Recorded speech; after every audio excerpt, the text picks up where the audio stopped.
real quick on Mansa, my name is Jason Torres. We're a private equity firm, and we invest in healthcare IT, healthcare services companies. And we follow closely what comes out of Washington in terms of policy, what comes out of certain states, in terms of DSRIP, Medicaid. We follow closely how the dollar goes through the system and the healthcare dollar. And so much of that is government driven. So Medicare and Medicaid represents a little over 55% of the healthcare spend. So we track that closely. We look at another tailwind of demographics. So demographics like the aging of the population, but also sub-demographics like the rise of the Hispanic population, which has historically been uninsured or underinsured, which is now insured, and interacting with a system in a way that is new. And we'll look for advances in clinical practice. And so how has the delivery of care changed, and how is that advancing and developing? And so those are sort of the main tailwinds that we look for when we identify subsectors, technologies, disruptive technologies and services and management teams to really address those. And so I guess I'll turn it over now to Katrina, who will introduce herself, and then to the other panelists.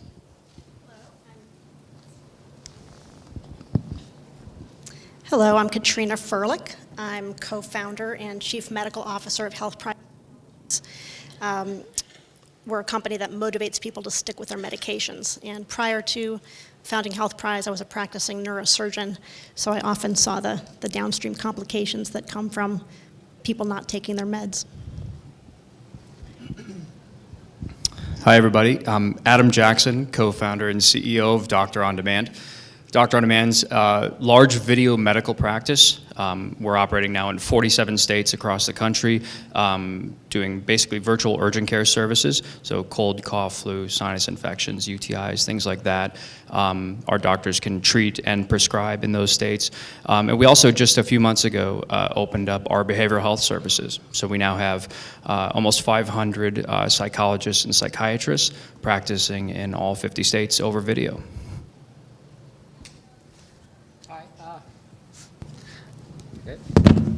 Now it's working. Ron Gutman, the founder and CEO of HealthTap. HealthTap is the largest network of interactive doctors in the world. More than 65,000 US licensed physicians in good standing that you can access from any mobile device or web connection 24/7. You can ask them questions. You can get to consultations with them. You can get from them reminders to actually do what you need to do.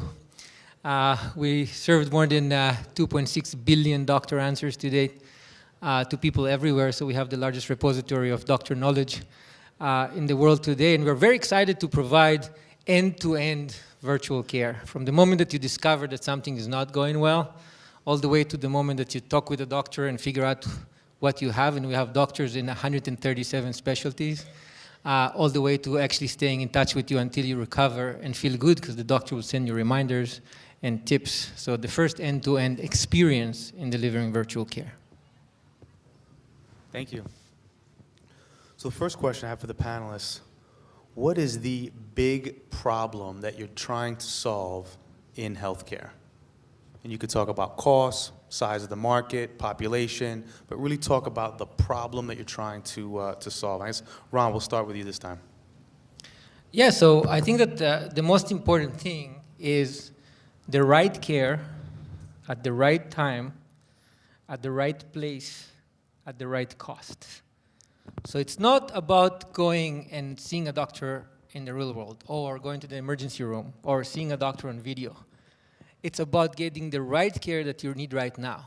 And sometimes it's just an answer that was given by a doctor before, maybe 600 times, but for something that you're just encountering for the first time right now. And you can go to a repository, find an answer that was given to a person like you, and you're done in 2 seconds. You don't need to see a doctor. It was given before so many times.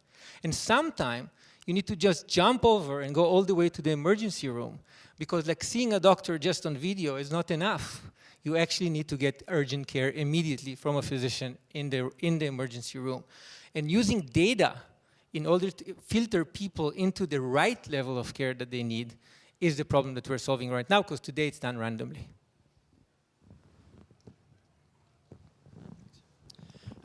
So our company's basically twofold. We're pulling costs out of the system, and we're dramatically increasing access to both primary care and behavioral health. Our visits are $40. Our medical visits are $40. There's no sign-up fee, no subscription fee. When we offer our services to an employer or an insurance plan, it's the same. We don't charge a per employee per month fee. It's still $40.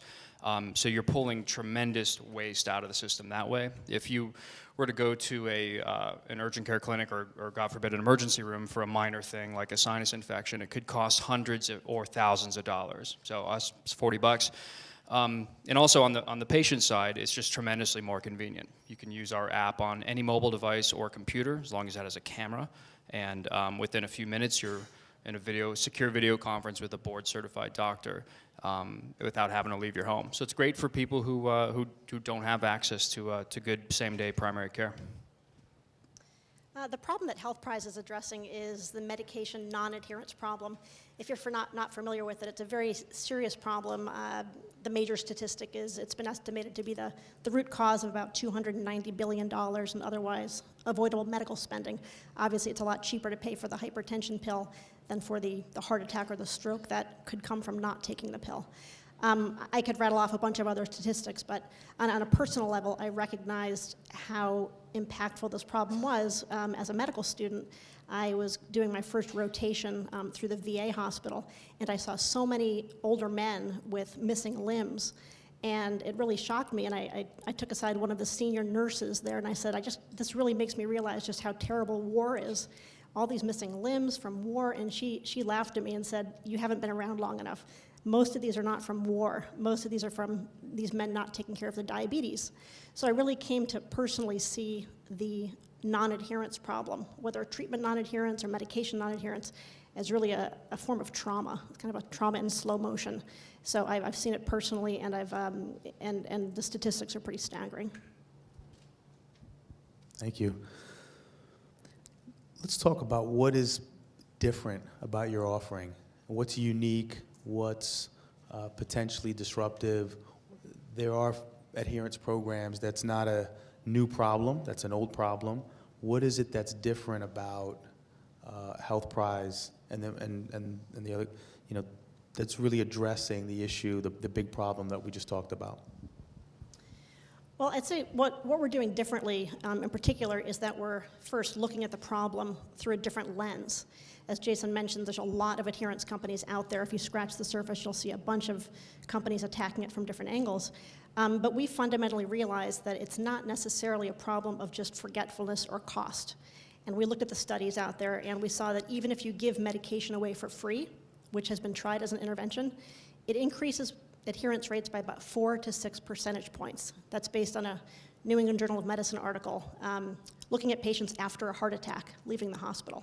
So free medication is helpful, but to a lesser extent than you'd think. So we kind of come at the problem from a psychological perspective, and we believe it's more a problem of present bias in the parlance of behavioral economics, that the benefits of medication for chronic disease are so long-term that it's hard to take it today, especially when there's co-pays, trips to the pharmacy, often side effects, many of which are transient and annoying.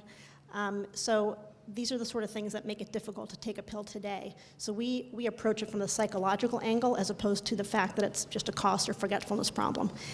We also are trying to make it fun, so that's fundamentally different from a lot of healthcare companies. We're trying to enhance the patient experience around something as boring or as annoying as taking a medication, so we're adding that fun factor. I always like to say, if you think healthcare is not fun, you're just doing it wrong, right?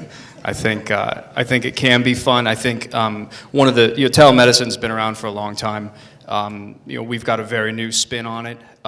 We make our application super easy to use. We're a consumer brand in healthcare, which is pretty unique. We're not an enterprise company that sells into an insurance plan and walks away. So our app is really easy to use. We follow up with the patient afterwards and make sure that the prescription they got or the treatment plan they got makes sense to them and is actually working. And that's been the problem in the telemedicine world, has been utilization. Other companies that have been around much longer than us, and there's an 800 number and they kind of walk away. So we've got a really interactive application that patients love, and you can go read our reviews in the App Store. They find the service really, really amazing, and it actually saves them trips to the doctor. Yeah, so how many engineers in the room? Just raise your hand if you are. Oh, nice. I love that.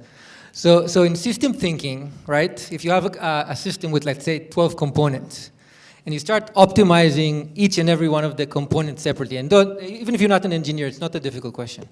So what happens if you take and spend a lot of time optimizing each component separately? What do you get at the end with the system? You say it louder. Thank you. Thank you. So that I just described the healthcare system in a certain way, right? So what happens from a user experience perspective, and this is where we come to play, is that it's extremely siloed, and each and every one of the sub-experiences for patients that come to encounter the healthcare system is very, very, maybe it's optimized for its own self. So we have websites that have information, and we have websites that help you schedule a doctor appointment, and we have websites that fulfill medication, and we have telemedicine websites, and each and every one of them is optimized really well to what they need to do. But hey, when you have a health problem, and you need to go first to the information site, and then to the doctor directory, and then you need to go to schedule an appointment, and then you need to take the Walgreens app to refill your medication, your experience is very, very bad. Right? So what HealthUp does, which is very, very different, it thinks about the experience end to end. We have an information module, right? We have answers from doctors. We served more than 2.6 billion of them to date. We have tips that doctors are created. Doctors are curating news on the internet. They're reviewing apps. And you have all the information that you need to get oriented, all created, curated, and rated by doctors. And if that's not enough, we connect you with doctors in real time via text, video, or voice, also your choice, but directly from the information with the doctor that you just read about them. And if that's not enough, we'll help you to get a referral to a doctor in the real world. And by the way, the doctors on HealthUp, even if you send them a text message and they think it's appropriate, they can prescribe a medication that will wait for you at the doctor, at your pharmacy of your choice, 5 minutes after the consultation. But that's not enough. Because if you go back to the research that I did at Stanford on adherence, you know that 50% of medication that are prescribed are never taken.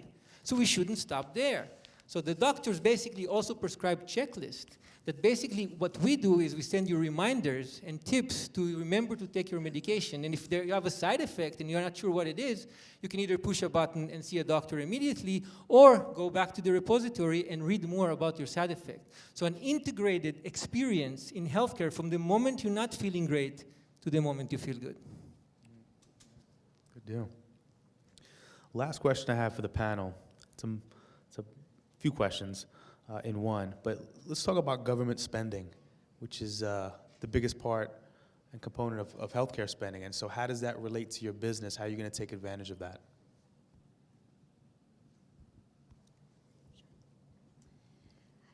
Well, one interesting aspect is that we reward patients for taking their medication, and we're not actually, through our sponsors, allowed to offer this to government-funded insurance like Medicare and Medicaid. So we're hoping the rules change on that, but that's been one kind of interesting little wrinkle that has been difficult to get around. Luckily, the Affordable Care Act has been interesting in that it did highlight the use of rewards, which is what we're very much into, such that employers, for example, can offer up to, or insurers can offer up to 30% rather than 20% of the value of the premium in health-related rewards, whether that's smoking cessation, exercise promotion. And so that's been a real boon to the whole health incentive space in general, was the recognition that incentives can actually make a difference.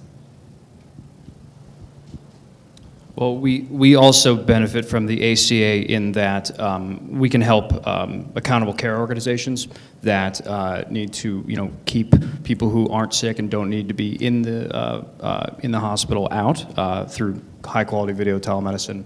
And we're also working on Medicare Medicaid contracts right now. That's telemedicine's finally becoming a reimbursable event there. Well, I actually think that the answer to this question is don't ask what the government can do for you, ask what you can do for the government, right? And I think that we have a very important role in helping the government in this country reduce costs and provide better care. We, as technology startups, have the ability to take some of the smartest engineers in the world, and healthcare is becoming really cool right now. I mean, if you're an engineer, a lot of you raise your hand right now, come meet me. We're in downtown Palo Alto on University Avenue. Let's have a chat. Because we have some of the most amazing engineers in Silicon Valley that are working day in and day out to solve some of the biggest problems that this country has. And I think that governments are good in many, many, many things, but not in administering healthcare. And what we can do together is go and create basically technology, but actually it's services that can help us reduce cost, right? If we have a triaging system that uses data in order to put people at the right level of care, at the right time, at the right place, at the right cost, and let's help Medicare and Medicaid. You know, you have people at home, aging people that are sitting at home, right? They go to utilize health services all the time. There's no efficient way to figure out where to put them, what level of service to put them. Why do they need to go to the emergency room all the time? Why do they need to go to doctor visits all the time? When we can provide to them care in an efficient way at home and then use data in order to figure out at any given point in time, do they need information? Do they need access to a doctor immediately, maybe on text or video? Or do they need to really go to the emergency room or to the doctor? Let's start using data. Let's start using amazing engineers to see how we can help the government reduce cost so we can actually pay maybe fewer taxes and put healthcare the place that it needs to be. So I think it's our role to help the government and not the other way around. Interesting. Who loses in that scenario? Or who strikes back? When does the empire strike back? Because we're helping them reduce cost. If you're eating somebody else's lunch, somebody's going to get angry. No, so I think that actually what technology has shown over time is that it can actually increase the pie in certain ways. So if we're looking at the curves, right, and we create efficiencies at the end of the day, what you will cause is a reduction in cost and an increase in productivity, right? Which is exactly if you have a system that is inefficient and you can create efficiencies. So for example, we are creating virtual care appointments right now. So we help doctors we have a concierge service, right? And the concierge service, we take our platform and provide it to doctors to provide services to their own patients. So to provide virtual care to their own patients. Now we added a scheduling system and a payment system. And our scheduling system, it takes 12 seconds for you to go to a website, schedule an appointment with your own doctor for a virtual visit, literally 12 seconds from a phone. So what happens there? Now we don't need the assistant that sits in the office and all day long and takes calls, and the beepers that doctors are wearing all the time. So, and then we can create it efficiently, but who loses there? Well, nobody loses, right? The inefficiencies are out of the door, right? We reduce costs, we improve patient access and much better experience, and everyone wins at the end of the day. So it's easier and faster and cheaper for patients, it's easier for doctors to administer care, and it's actually cheaper for the payer who needs to pay for it. Everyone wins. I probably have a shorter answer for your question. When our system's used, instead of going to the ER and urgent care for something that's minor, companies that overbill insurance and the government and waste taxpayer dollars, they lose. Yeah, and in a similar way, obviously, one person's cost is another person's revenue. So ultimately, if HealthPrize and other companies are successful on a mass scale, hopefully we should need fewer hospitals and doctors. I mean, that's the ultimate dream, but it would be kind of perverse to, complain about that. Yeah. So we have time for one question from the audience. I can't see. No?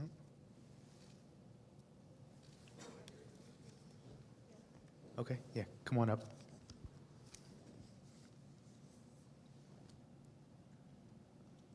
Matthew Wicks, Workers Count. Thank you for being here, everybody. The question I have is about reimbursement and how does this all figure into all the reimbursements, because that's really what's going to drive adoption from consumers and patients.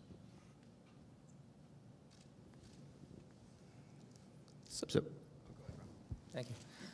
So I think that we need to create products and services that people will be ready to pay out of pocket. They need to be as good as good enough for people to want to pay them out of pocket. And I think that once people start drawing it, basically asking for these services, then the payers will come in and start paying for them. Because like, again, as technology companies, I think that we need to configure our products and services to be extremely valuable for patients. So if you look at our Prime service, it's $99 a month to get from us HealthTap Prime and access to doctors anytime, anywhere. And it's growing at a rate of somewhere between 10 and 20% week over week right now. So it's growing really fast, and people are paying it out of pocket. Once the insurance companies and the payers are trying to see that there's efficacy there and people are adopting this thing, they will come and ask to actually provide it to their own patients, which we're seeing right now, because people are asking for it and doctors want to administer it. So I think that this is the right cycle to go. For our model, we're not blanket reimbursed across the board. We're contracting individually with payers, and we also we work with self-insured employers who pick up the cost, the full $40 of the visit as well. So you kind of got to go carrier by carrier, but it's moving in the right direction finally. I think for the adherence problem, when there's more of a pay-for-performance model, obviously doctors would be even more incentivized to keep patients healthier, and that'll have a big impact on wanting more adherence solutions, and I think that'll play a role in reimbursement. Okay. Well, thank you, panelists. Appreciate you taking the time. Let's give them a round of applause. Thank you.